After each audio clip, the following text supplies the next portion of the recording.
Humanitatis Radio, un espacio para la divulgación de las humanidades. Bienvenido. Hola, muy buenas tardes a todo el público que nos acompaña a través de www.radiomorir.com y a quienes nos ven y escuchan en nuestra transmisión en vivo. Bienvenidos a Estudio Humanitatis Radio, un espacio para las humanidades y las artes. Hoy tenemos un programa muy especial, tenemos una invitada que nos hablará de un tema que pues ha sido pues prácticamente una novedad en la academia y que ahora se está tratando desde distintos ángulos con mucha seriedad y que sin duda será también de importancia para reformar ciertas conductas de nuestra vida cotidiana en pro de otras formas de vida no humana, pero ya hablaremos más adelantito de ello. Alejandro, buenas tardes. ¿Qué tal, profesor? Buenas tardes a todos, sean bienvenidos a una nueva emisión de Estudio Humanitatis Radio y recordarles que nos sigan dando like, se sigan suscribiendo a la página de Facebook, sigan dándole difusión a este espacio. Hemos crecido ya como comunidad, esperemos que sigamos creciendo un poco más y bueno, sean bienvenidos. Profesor, ¿qué nos toca hoy aparte de la microcápsula? Bueno, más bien microcápsula de dramaturgo, ¿cierto? Sí, hoy vamos a empezar a dedicar los viernes de nuestro programa a recordar a dramaturgos y dramaturgas a lo largo de la historia. No alcanzaremos a mencionar todas las personas que se han dedicado a esto en la historia del arte teatral, pero podemos mencionar a algunas figuras muy importantes. Entre ellas tendríamos en primer lugar a Oscar Wilde. Se celebra su nacimiento el 16 de octubre. Yo no he leído obras dramatúrgicas de él, pero es más conocido pues por El retrato de Dorian Gray. Sin embargo, pues él fue un escritor, poeta, dramaturgo irlandés. Se destacó en el teatro con obras como La importancia de llamarse Ernesto, que incluso sí ha tenido varias puestas en escena, incluso aquí en México, y El abanico de Lady Windermere. Es uno de los personajes de más renombre. Y bueno, de pasada también podríamos mencionar a Juan Ruiz de Alarcón, que nació el 2 de octubre de 1581. Él es un escritor dramaturgo mexicano, bueno, más bien novohispano, originario de Tasco, y entre algunas de sus obras tenemos La verdad sospechosa, Las paredes oyen y Los pechos privilegiados. Él pues nació en la Nueva España, pero pues murió en la península ibérica. Todo este mes pues estaremos dedicando entonces a escritores y escritoras dramaturgos. Entonces será un programa también muy bonito porque además tenemos varios eventos culturales relacionados con teatro. A propósito de eventos culturales, ¿cuáles tenemos en puerta, Alejandro? Pues bueno, tenemos la cartelera del Teatro Degollado, por ejemplo la ópera Bohème de Giacomo Puccini. Esta se va a dar el sábado 5 de octubre a las 7 de la tarde, entonces se den una vuelta. Si los boletos los pueden comprar en la página del Teatro Degollado o en Ticketmaster, ahí se encuentran los tickets. Y bueno, recordarles de la exposición fotográfica Equipostales, el medio como objeto de composición, el viernes 4 de octubre a las 5 de la tarde en la Biblioteca Pública del Estado de Jalisco, en el piso 2, para que se dé una vuelta a la exposición. Y bueno, va a estar ahí un mes. La primera semana de noviembre se quita, pero se den una vuelta. Si no pueden ir a la inauguración, pues bueno, al menos se den una vuelta a ver las piezas, 12 piezas que van a estar ahí expuestas, profesor. Y un evento que nos compartió la doctora Hilda Neri Lucano, que es nuestra invitada del día de hoy y que más adelante la vamos a presentar, es el Seminario Permanente Agravio y Justicia 2024. Es un conversatorio, la vida de los animales. Esta se va a dar el mismo viernes 4 de octubre de 11 a 2 de la tarde en el auditorio 1 del edificio H del CUSH Belénes, profesor, para que también se den una vuelta. Va a ser muy interesante. Están como invitadas Liliana Felipe y Jesús Rodríguez, que si algunos recordarán fue senadora de la República en la anterior legislatura, perdón.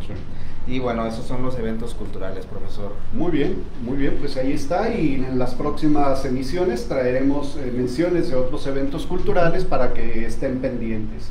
Y pues el día de hoy, ya lo anticipaba muy bien Alejandro, pues tenemos una invitada de lujo que nos hablará precisamente sobre temas de ética animal y la academia. Tenemos a Hilda Nelly Lucano Ramírez, a quien tengo el gusto de conocer además como colega doctora en Humanidades. Ella es licenciada en Filosofía y maestra en Estudios Filosóficos por la Universidad de Guadalajara.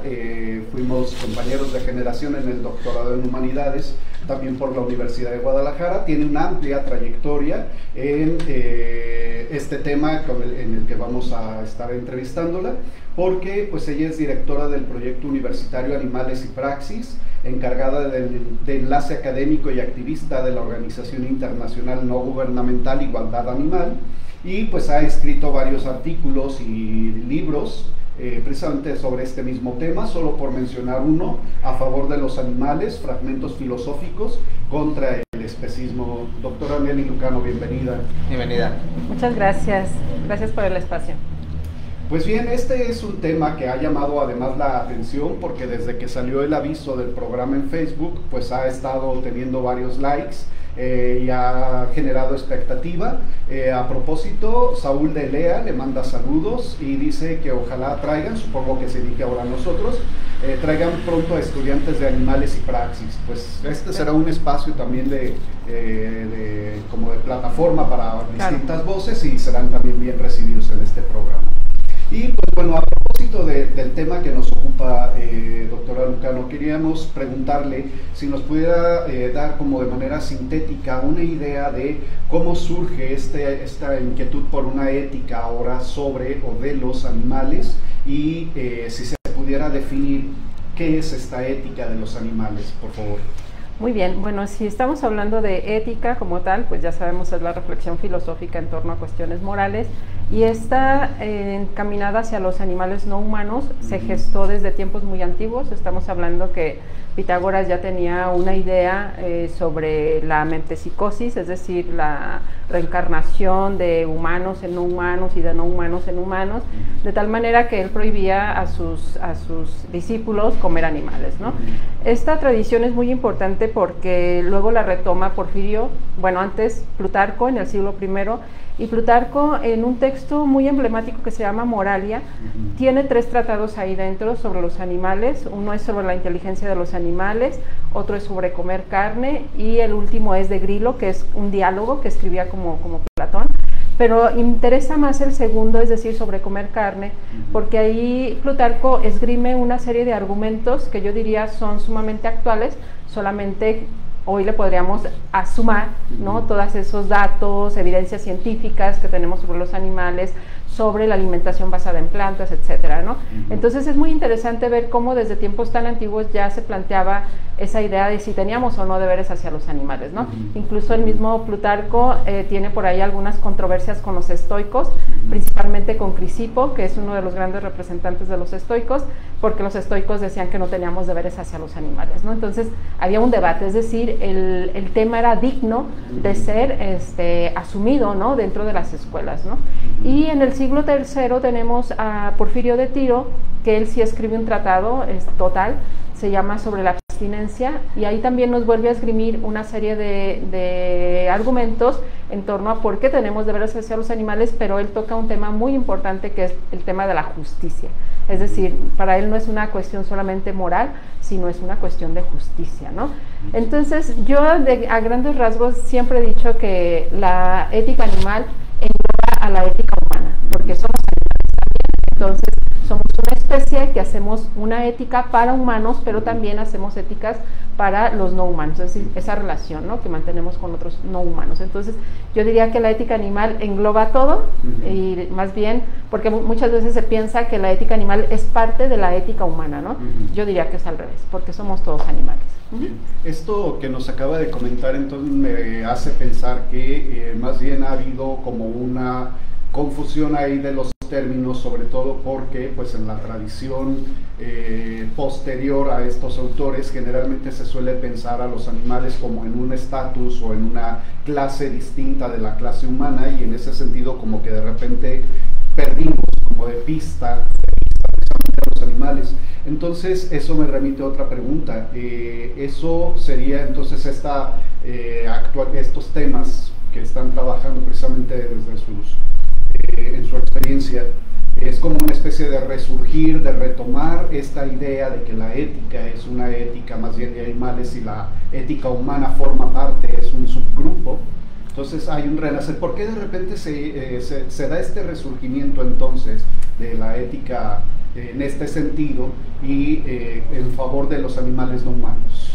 Bueno, por una parte hay que recordar que en tiempos antiguos clásicos el mismo Aristóteles hablaba de animales racionales, ¿no? Refiriéndose a la especie humana, o animales políticos refiriéndose a la especie humana. Es decir, para Aristóteles, sus tratados que tiene incluso sobre los animales, historia de los animales, o el movimiento de los animales, las partes de los animales, pues nos habla una y otra vez de la importancia de estudiar a los animales, ¿no? Incluso en De Anima, que es otro texto que tiene él señala muy claro y dice: quien no se ocupe del tema de los animales, que tampoco se ocupe del tema de los hombres, ¿no? Es decir, porque él suponía también que el género y la especie eran dos términos muy importantes, ¿no? Entonces habría que empezar por el género, es decir, los animales, y luego la especie humana, ¿no? Y lo podemos ver en esos textos fabulosos como este autor pues hablaba de animales humanos, ¿no?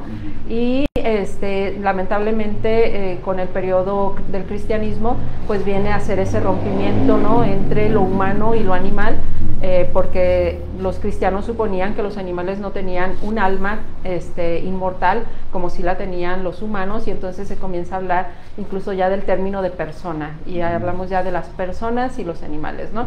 Hasta la fecha, lamentablemente, incluso dentro de las mismas academias, luego las personas se rehúsan a ser denominados como animales, ¿no? Dicen: no, yo no soy animal, soy persona, ¿no? Y decimos: bueno, pues hay que irnos entonces al kinder, a la primaria, a estudiar nuevamente biología para entender que somos animales, ¿no? De una especie muy particular, pero somos animales. Y bueno, se retoman estas temáticas, creo yo que por diversas razones, pero una muy importante, por supuesto, es el surgimiento de las ciencias naturales, de las ciencias de la vida, que vuelven otra vez a poner el enfoque de la animalidad humana, ¿no? Es decir, desde la teoría de Darwin volvemos otra vez a centrarnos otra vez en la animalidad que nosotros poseemos, ¿no? Y por supuesto todas las ciencias que vienen alrededor pues vienen a rectificar nuevamente esa animalidad.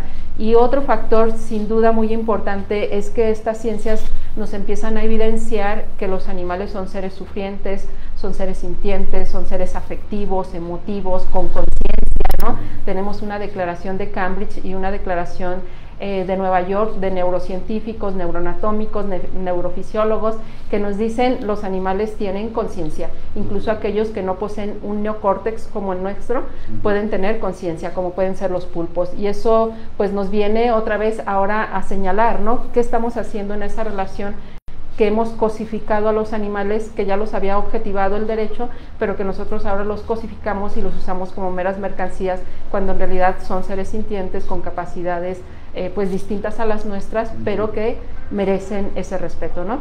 Y un último factor, sin duda, es la sobreproducción de animales a escalas mundiales, ¿no? Estamos hablando de una sobreproducción en el ámbito alimenticio, en el ámbito de la cosmética, o sea, la farmacéutica, ¿no? En el ámbito, incluso hablaríamos del entretenimiento, todavía hay esos sectores que continúan bajo la idea de que nos podemos entretener con la vida de estos animales, ¿no? Entonces todo eso pues viene a dar un surgimiento, digamos, a todos estos argumentos que ya esgrimieron estos dos autores, Plutarco y Porfirio, pero actualizados, ¿no? Es decir, con nuevas evidencias, con nuevos hechos, datos que nos ofrecen las ciencias para apoyarnos y decir: bueno, es que es inmoral, incorrecto seguir utilizando animales para nuestras prácticas cotidianas, sea la que sea. Wow, pues entonces, bueno, ahí tenemos una gama muy amplia de posibilidades de abordaje del tema, no solamente biológico, que es lo que ha motivado precisamente voltear a ver precisamente a los animales, sino también filosófico, sociológico incluso, y por el recuento que nos ha hecho de las doctrinas que desde la antigüedad han abordado el tema, pues también incluso de la historia misma de la filosofía. Antes de cederle la palabra a Alejandro, que seguramente le hará también algunas preguntas sobre este interesante tema, les recordamos a todas las personas que nos están viendo a través de Facebook, en nuestra página, que pueden dejar sus comentarios, saludos, preguntas a nuestra invitada a través del chat de la página Estudio Humanitatis Radio o a través del chat en vivo en www.radiomoril.com. Alejandro. Sí, recordarles, estamos charlando con Hilda Nelly Lucano, maestra del Departamento de Filosofía. Estamos charlando sobre ética animal y la academia. Y profesora, me surge una duda, de hecho, cuando hicimos el tema o cuando revisamos el tema que íbamos a tratar hoy, de repente como que se nos hacía un poco extraño, como que si es que había una resistencia en la academia, principalmente en las ciencias humanas, por ejemplo, una resistencia a revisar estos temas de ética animal, de los derechos de los animales no humanos. En su experiencia, ¿ha tenido por qué ha sido esta resistencia de repente de la academia?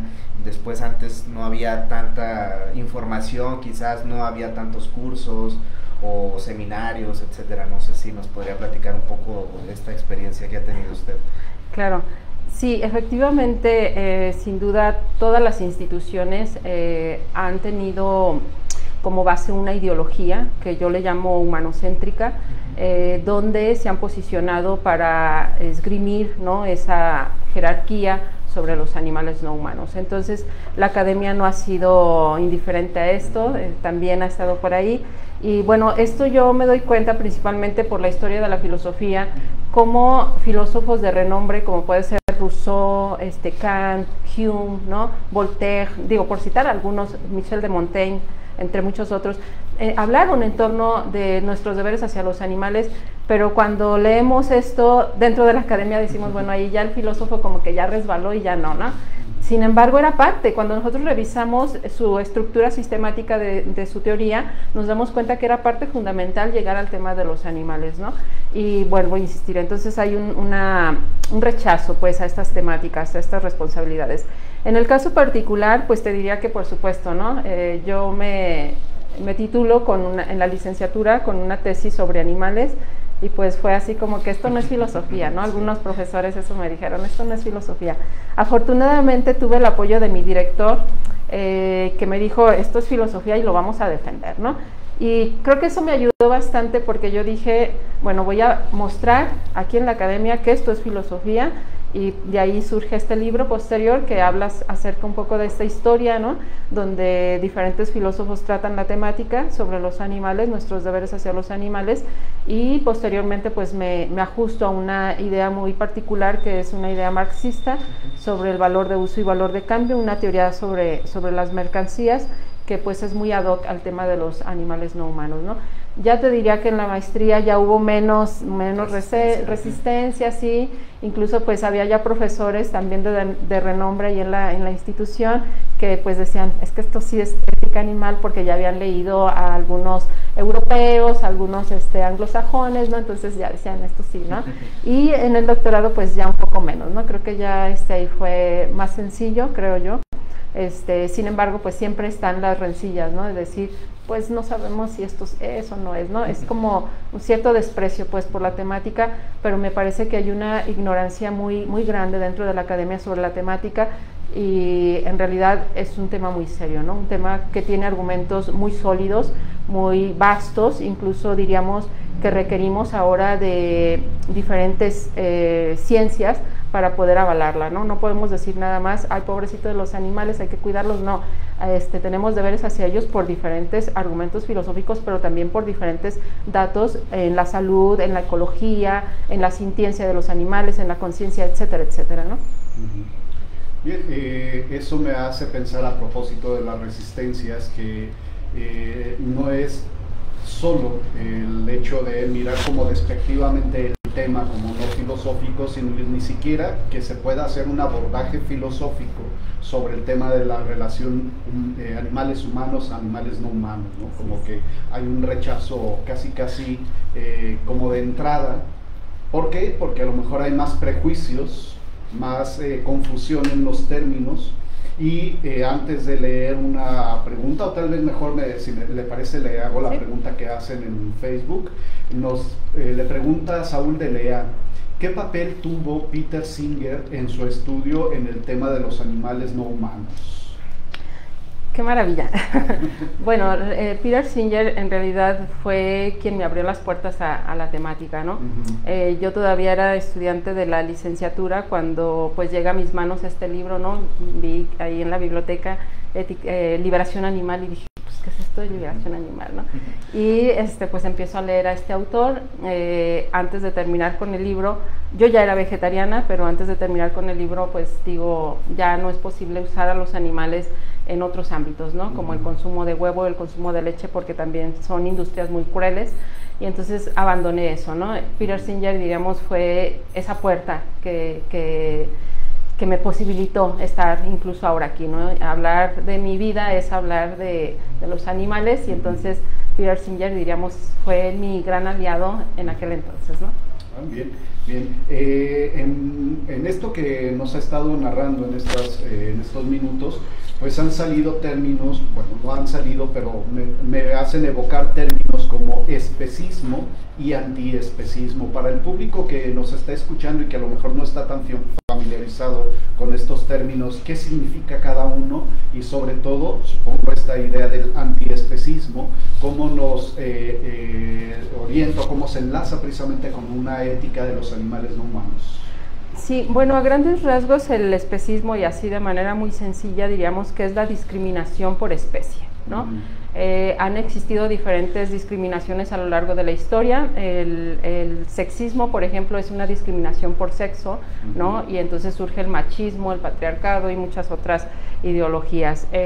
También existe el racismo, que en este caso es la discriminación por raza, que esto nos llevó también a un esclavismo o a estos genocidios, ¿no? a nivel mundial.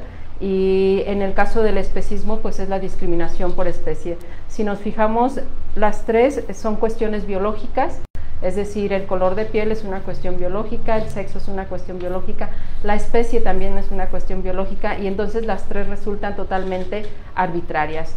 Quiere decir que no están justificadas, pues, ¿no? No tenemos justificación para llevarlas a cabo.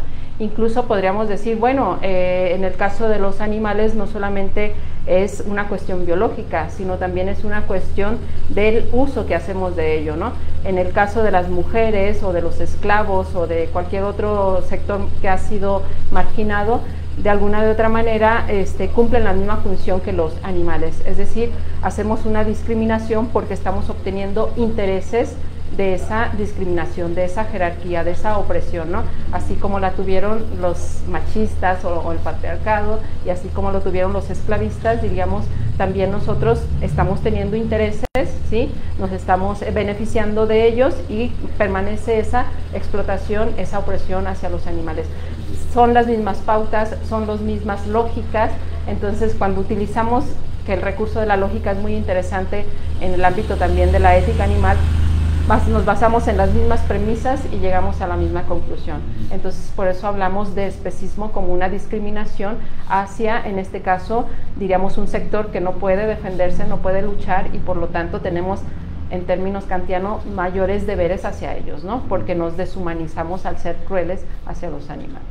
Y sobre todo, bueno, un tema sería precisamente el del mercado, el consumo excesivo de productos de origen animal, pero, y tal vez sea lo más cruel, todo sería cruel en muchos sentidos, pero todavía más cruel cuando los usamos por diversión. Yo sí, con algo con lo que no transigiría en ningún sentido sería la práctica de diversión con animales a costa del sufrimiento animal, las corridas de toro, por ejemplo, que son bárbaras en muchos aspectos, o las peleas de gallos, etcétera. Pero hay gente que todavía lo sigue promoviendo clandestinamente. Luego seguramente nos podrá hablar un poquito a lo mejor de la legislación, cómo está la legislación en nuestro país a propósito del tema. Perdón, Alejandro. Sí, bueno, recordarles, estamos charlando con la doctora Hilda Nelly Lucano, estamos hablando sobre ética animal y la academia, y bueno, ahí me surgían una serie de dudas respecto a cómo es que estas reflexiones sobre la ética animal han llevado a posicionarse, por ejemplo, en las legislaciones actuales, y cómo es que surgen, por ejemplo, estos derechos y estas legislaciones a favor, pues, de los derechos de los animales. ¿Nos podría platicar un poco? Entiendo que participa con alguna ONG, y supongo que desde ahí es un espacio para promover estos derechos. Profesora, ¿nos podría platicar un poco sobre sin duda la filosofía ha sido un elemento muy importante a la hora de crear iniciativas o debates dentro del ámbito legislativo, ¿no? ¿Por qué? Porque esgrime muy buenos argumentos. Yo diría que ya tenemos los suficientes argumentos, las suficientes evidencias para dejar de lastimar a los animales, ¿no? Ya lo tenemos eso, o sea, esto no es una cuestión de conocimiento o de episteme, ¿no? Es una cuestión política, es decir, hay que arrebatar ese poder, ¿no?, que están ejerciendo en este caso diversas instituciones y por supuesto diversos animales humanos sobre los no humanos. En el caso del ámbito legislativo te podría decir que no hablamos de derechos específicamente, porque para poder hablar de derechos los animales tendrían que estar categorizados o bien como personas o bien como sujetos de derecho.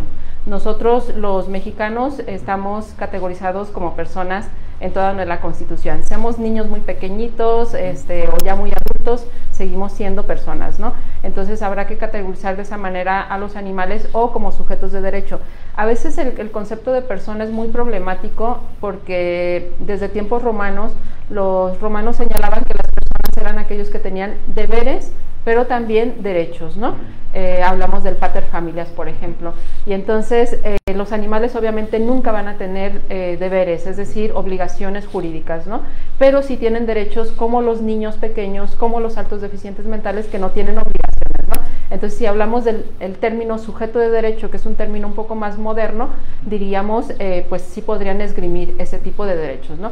Lamentablemente los animales siguen siendo considerados cosas, el término latino es res, desde tiempos muy antiguos, otra vez el Código Romano pues lo señalaba como cosas, ¿no? Hasta nuestras fechas siguen siendo bienes muebles, bienes inmuebles, propiedades, etcétera, ¿no? De tal forma que no podemos hablar todavía de derechos de los animales, ¿no?, sino más bien de obligaciones que nosotros tenemos hacia ellos, obligaciones quizás más comprometidas, más, en este caso, por ejemplo, no sé, estoy pensando en el Código Penal, ¿no?, donde ya podemos penalizar con cuestiones más duras a aquellos que cometen ciertas prácticas violentas hacia los animales, ¿no? Pero lamentablemente todavía no podemos hablar de derecho animal como tal, pues.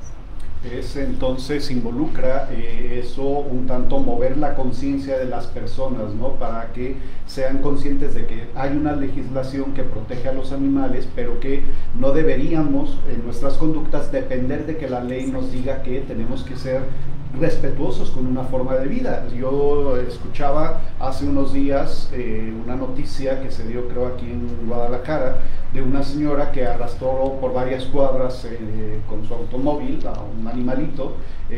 No supe por qué la persona hizo eso, pero sí fue como indignante saber que alguien tiene esa mentalidad de que puede infringir dolor a un animal en esas condiciones solo porque lo considera propio. O sea, es mi perro, yo puedo hacer con él lo que quiera, ¿no?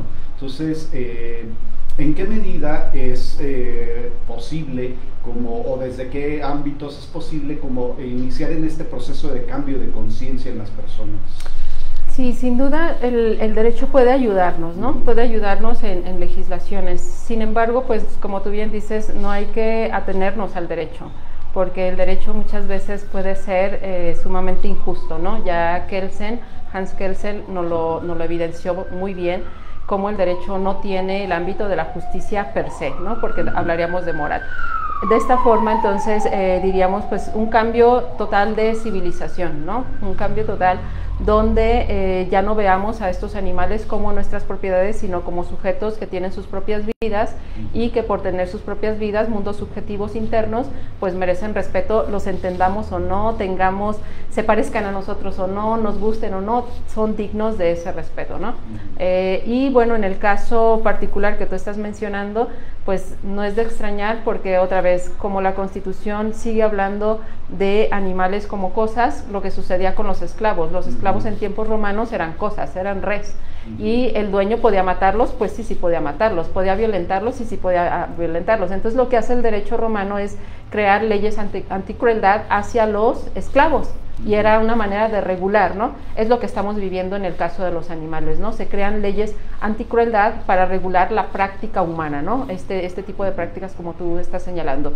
Afortunadamente, algunos animales, como los animales de compañía, cuentan en todos los estados, a excepción de Chiapas, cuentan con una legislación que regula la conducta cruel hacia estos animales que llamamos de compañía, ¿no? Nos faltan muchos otros, por supuesto. Los animales más lastimados en nuestras sociedades son los animales que se utilizan para el consumo humano, es decir, es una violencia que está aceptada, que está normalizada, que la mayoría de nosotros ni nos damos cuenta, ¿no?, que existe. Y entonces pues estos son los animales que en el caso de Igualdad Animal México nos enfocamos en ellos, ¿no? Nos enfocamos en los animales de granja porque son los más invisibilizados, ¿no? Esta invisibilidad de los animales de granja, y por eso también quería traer a colación el tema del consumo, estamos hablando pues de animalitos como pues las gallinas, los pollos, las reses, las cabras, etcétera, todos aquellos de los cuales derivamos luego productos de consumo y que se usan de manera, ¿cómo decirlo?, excesiva para satisfacer la demanda del mercado. ¿Cuál es la postura de Igualdad Animal precisamente respecto de esto? Es decir, ¿cuáles serían las cosas que habría que cambiar para aminorar este impacto en la vida de los animales, o al menos hacer que fuera menos agresivo el consumo de estos animales de granja? Pues mira, en el caso, nuevamente volviendo al derecho, existen diversas normatividades. La norma 033 que nos habla acerca de la matanza de los animales, ¿no? Suponemos que deberían de ser una matanza lo menos cruel, ¿no? Porque no hay matanzas humanitarias ni nada de eso, lo menos cruel, ¿no?, por decirlo de alguna manera. Pero la sobreproducción pues no permite eso, es decir, como hay una gran demanda por todos estos animales, sus cuerpos o sus derivados, pues entonces la matanza tiene que ser rápida, y muchos de estos animales muchas veces son matados, se hace la canalización, y muchas veces están todavía conscientes, ¿no? Entonces estamos hablando de que el derecho podría funcionar para eso, ¿no? Para hablar de lo que en filosofía se llama un bienestarismo, es decir, por lo menos que sean tratados bien los animales, aunque se sigan utilizando. Sin embargo, esta organización, como muchas otras, no solamente se queda en buscar ese tipo de regulaciones en el ámbito jurídico, sino también promueve lo que llamamos nosotros la alimentación basada en plantas. Y la alimentación basada en plantas pues ya está totalmente justificada por organizaciones internacionales como la Organización Mundial de la Salud, las organizaciones vegetarianas o veganas a nivel internacional, investigadores que son totalmente autónomos, ¿no?, que vemos que efectivamente avalan este tipo de nutrición. Y entonces decimos, bueno, en nuestro país tenemos afortunadamente una gran variedad de diversas plantas, como pueden ser cereales, legumbres, verduras, frutas, que bien pueden cubrir nuestras necesidades diarias en las diferentes etapas de vida que nosotros tenemos, ¿no? Incluso, afortunadamente también las organizaciones están muy bien informadas, y hoy sabemos que los objetivos de desarrollo sostenible esgrimidos por la Agenda 2030, pues podrían apoyar. Es decir, si nosotros estamos hablando que la ganadería intensiva y extensiva traen consigo deforestación, despilfarro de agua, erosión de suelos, eutrofización, emisión de gases de efecto invernadero, etcétera, etcétera. Incluso estamos hablando que el gran consumo de estos animales ha traído lo que llamamos pandemias, ¿no? Como pueden ser la obesidad, el colesterol, la diabetes, las enfermedades cardiovasculares que están relacionadas con ese gran consumo de animales, ¿no? Entonces, estaríamos diciendo que traeríamos muchos beneficios si dejáramos de lastimar a los animales, ¿no? Y las organizaciones, en particular en la que yo colaboro, pues sin duda tienen ese referente, ¿no? Tienen todos estos referentes que estoy hablando. Muy bien, muy interesante, Alejandro. Bueno, yo quisiera preguntarle, nos ha platicado muy bien sobre que los derechos en realidad, pues más bien porque son un castigo punitivo, porque son más bien, trabajan más bien con las consecuencias de maltratar, por ejemplo, o hacer actos crueles contra los animales no humanos. Pero bueno, si no es el derecho, profesora, ¿cómo es que, cómo generar una educación para cambiar este tipo de conductas que son de hecho muy cotidianas? ¿Cómo irlas cambiando? ¿Qué plantear para hacer este tipo de cambios desde generaciones más jóvenes? Pues no sé, podría ser la educación desde muy temprana edad, hacer una materia muy específica en primaria, en secundaria, en preparatoria, y bueno, no se diga en la academia, porque bueno, al menos yo, por ejemplo, no tuve la oferta de una materia en la carrera de filosofía que tratara esos temas de ética animal, ¿no? Por ejemplo. Entonces, no sé, ¿qué plantearía usted en ese caso? Mira, sin duda, sí necesitamos una educación, ¿no? Desde niveles muy tempranos, es decir, el kinder, la primaria, ¿no?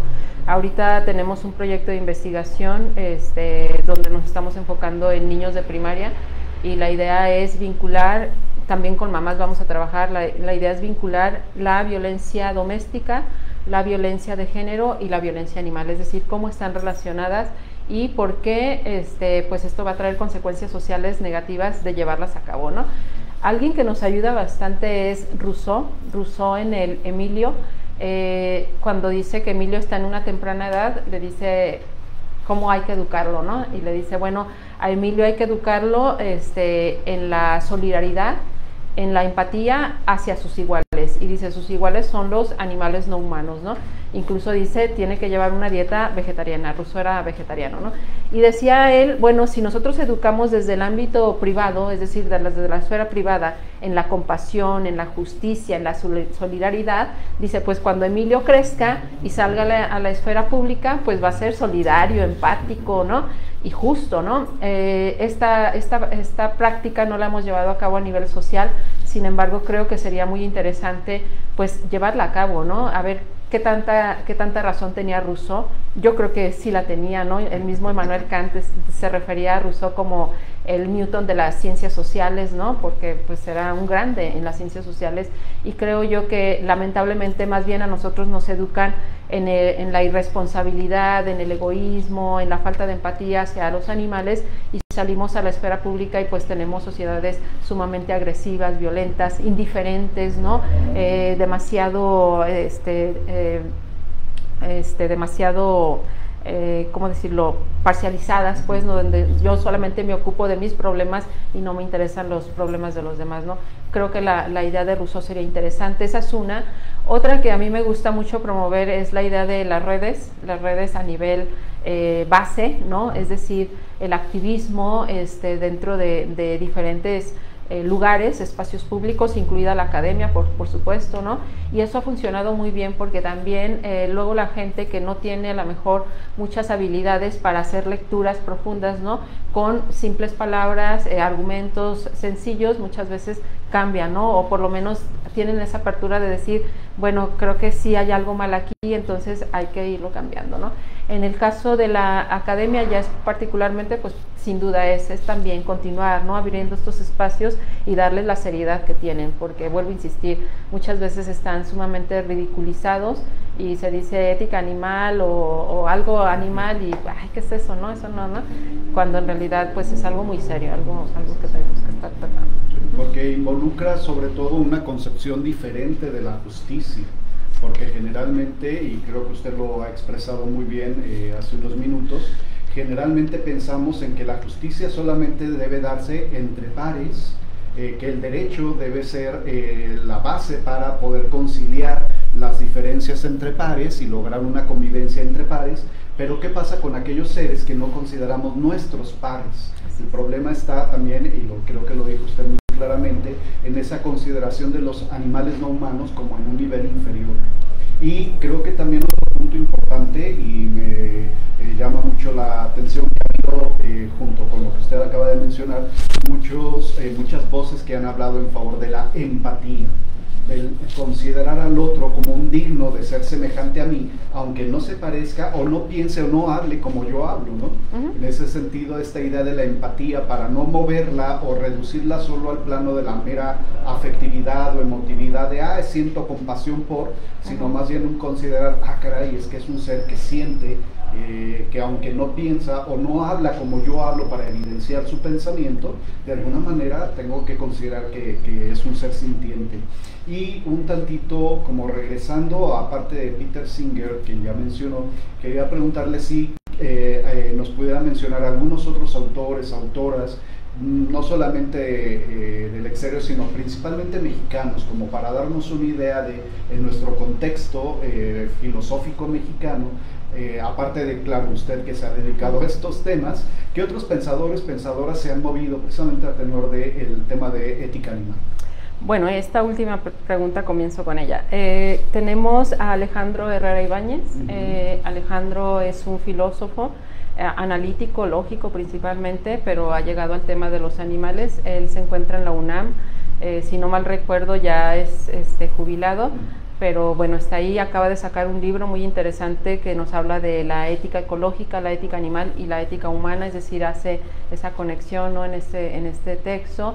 Diríamos que también en la UNAM pues han salido algunos textos en colaboración o coordinación donde pues escriben diferentes artículos, ¿no? Tenemos en el ámbito jurídico a César Nava Escudero, que también es de la UNAM, y César Nava Escudero se ha dedicado al tema específicamente de cómo trasladar ese concepto de sujetos de derecho al ámbito jurídico, ¿no? Es decir, esgrime una serie de argumentos jurídicos para pues llegar a la temática, ¿no? Un poco por ahí. Pues de manera general te diría que son a quienes yo tengo más conexión en el ámbito filosófico, ¿no?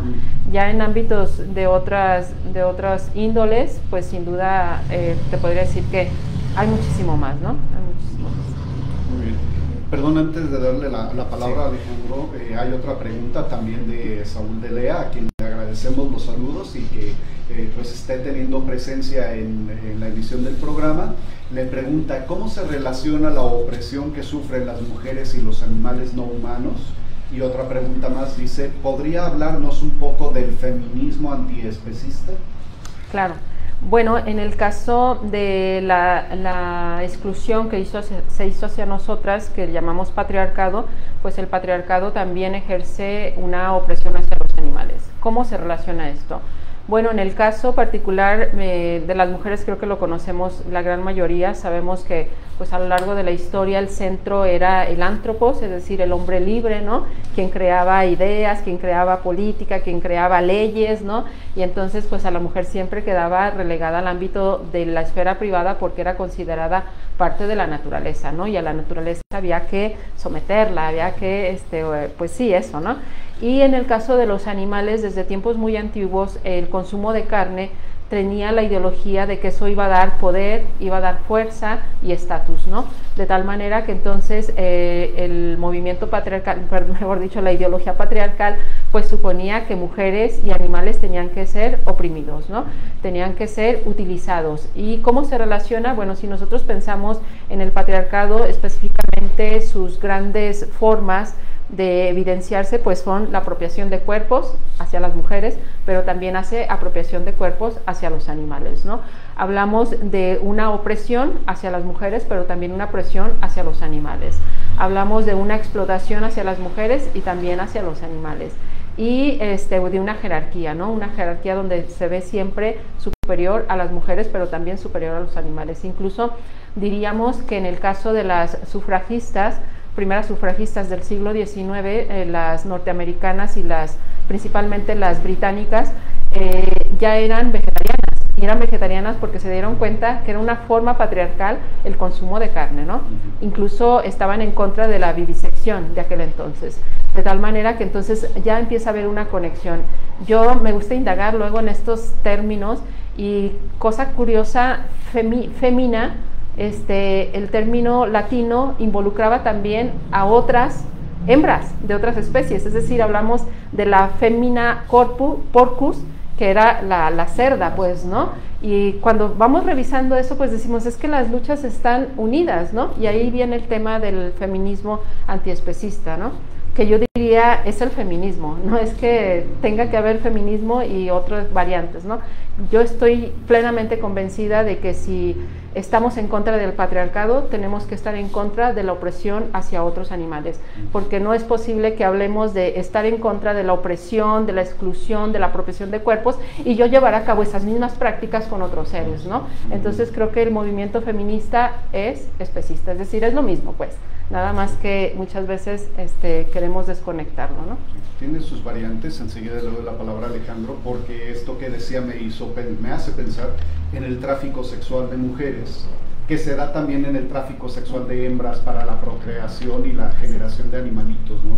Que es también una práctica deleznable cuando estamos teniendo la hembra de pitbull, por ejemplo, solo para tener animalitos, y una vez que la pobrecita animalita ya no puede producir más crías, es desechada. Es una práctica abominable. Alejandro. Sí, profesora, me gustaría que nos explicara un poco cuáles son las actividades y estas charlas que se dan en la ONG, o cuáles son algunas de las prácticas que se promueven en la organización Igualdad Animal, y pues para que algunos de nuestros radioescuchas que les interesó el tema y que a lo mejor quieren saber de alternativas para estos comportamientos que tenemos luego muy encarnados, se puedan ir cambiando. No sé si nos podría explicar un poco, y la página, el contacto, pues si es que hay alguien que le interese, por ejemplo, unirse a la ONG, si es posible. Sí, pues tenemos un ámbito que es el voluntariado, donde cualquier persona interesada en prácticas activistas puede involucrarse, ya sea a través del internet, es decir, luego tenemos campañas donde mandamos correos a diferentes diputados, por ejemplo, ¿no? Para que voten por, entonces la presión de los activistas voluntariado pues hace eso, ¿no? También tenemos voluntariado presencial. El año pasado todavía hicimos un acto aquí enfrente del degollado, un poco también pensando en que mucha gente no sabe de estas temáticas, ¿no? Y anunciando es el Día Internacional de los Derechos de los Animales, y bueno, está por ahí.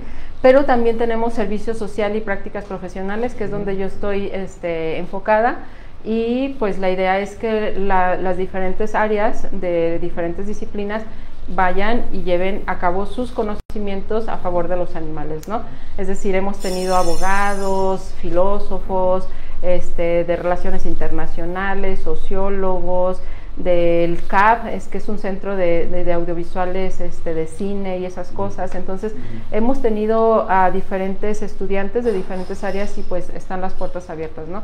Tenemos un convenio con la Universidad de Guadalajara para llevar a cabo el servicio social, entonces están por ahí. Y bueno, no lo mencionamos, pero en el caso de Animales y Praxis, que es un proyecto universitario, trabajamos dentro de la universidad y ahí también hacemos diferentes prácticas, es decir, llevamos mesas informativas a diferentes centros universitarios, damos charlas en preparatorias, en primarias, secundarias, ¿no? Estamos abiertos a eso. Ahorita tenemos este proyecto de investigación que ya lo platiqué un poco.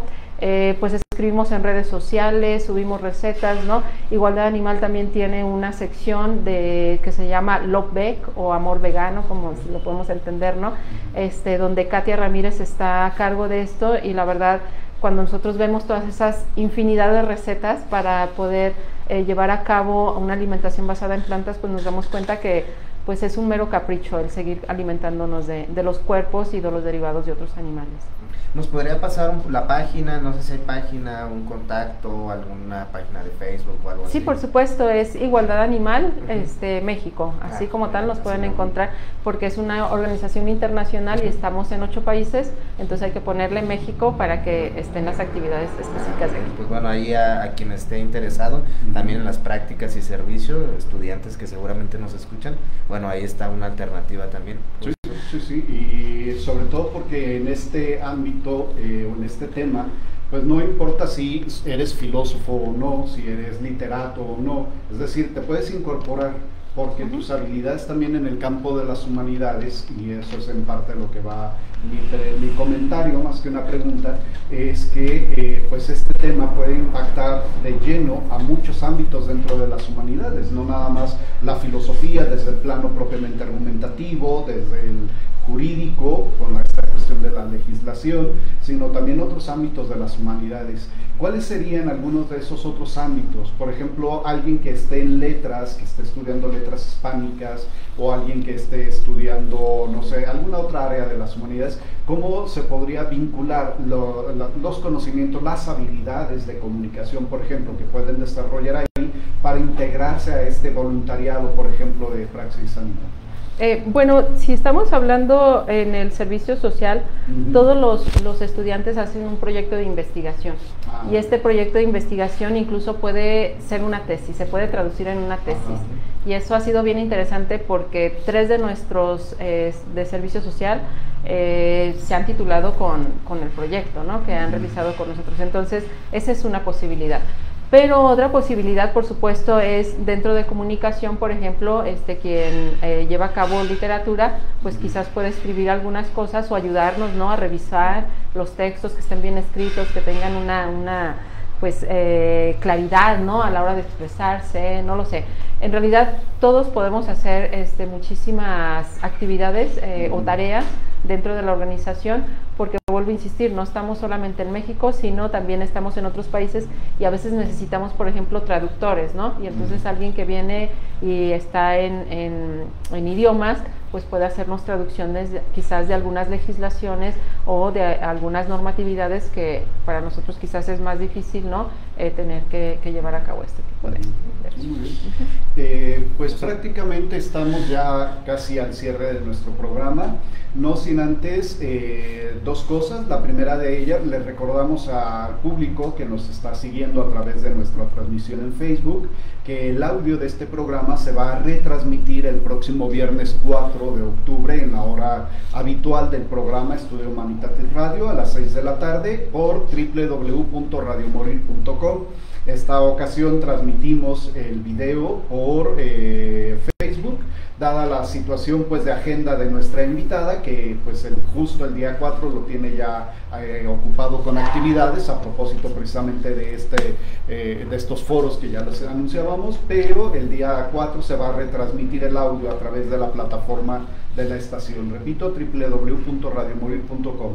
Y aunque ya leímos pues en su currículum al menos uno de sus libros, porque ha publicado otros artículos también, pero queríamos preguntarle si nos pudiera recomendar al público que nos escucha alguna referencia bibliográfica, algún otro texto en el cual pues se puedan ir empapando de este tema y como ir abriendo esta perspectiva de conducta para con los animales no humanos.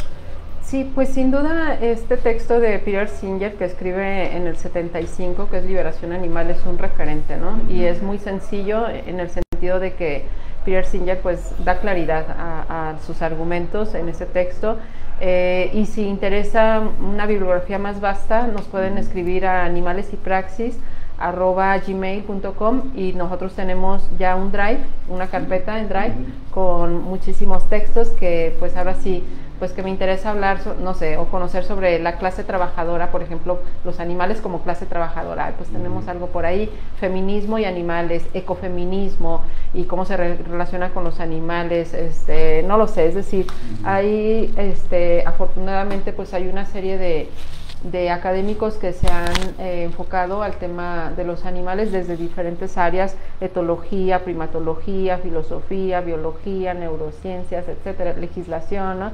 Que entonces quien tenga esas ganas de conocer un poco más, pues que nos escriba y con mucho gusto les podemos dar acceso a esta carpeta. Muy bien, muy bien. Pues ahí está la referencia para que se puedan contactar con la doctora Lucano. Queda abierta la invitación, doctora, para Gracias. que en el futuro pues nos vuelva a visitar. Estudio Humanitatis Radio, de ahora en adelante es su casa. Muchas para gracias. Cuando quiera venir y platicar sobre estos temas, pues será bien recibida. Durante la charla me hizo evocar algo que podría contactar nuestras líneas de investigación, porque desde los movimientos, no movimientos, sino desde las nuevas formas de entender la teología, por ejemplo, desde el franciscanismo se está promoviendo mucho precisamente una teología franciscana antiespecista, que invite precisamente una forma de vida distinta para con los animales no humanos. Agradecemos mucho el favor que nos hizo de aceptar la invitación a venir a este programa. A todo nuestro público, muchísimas gracias por su atención, y les repito, el próximo viernes 4 se retransmitirá el audio de este programa a través de www.radiomorir.com. Alejandro. Pues bueno, nada más agradecer a todos quienes se conectaron, quienes mandaron preguntas, y por supuesto a la doctora Nelly. Muchas gracias. Muchas gracias. Muchas gracias. Hasta la próxima. Hasta pronto. Esto fue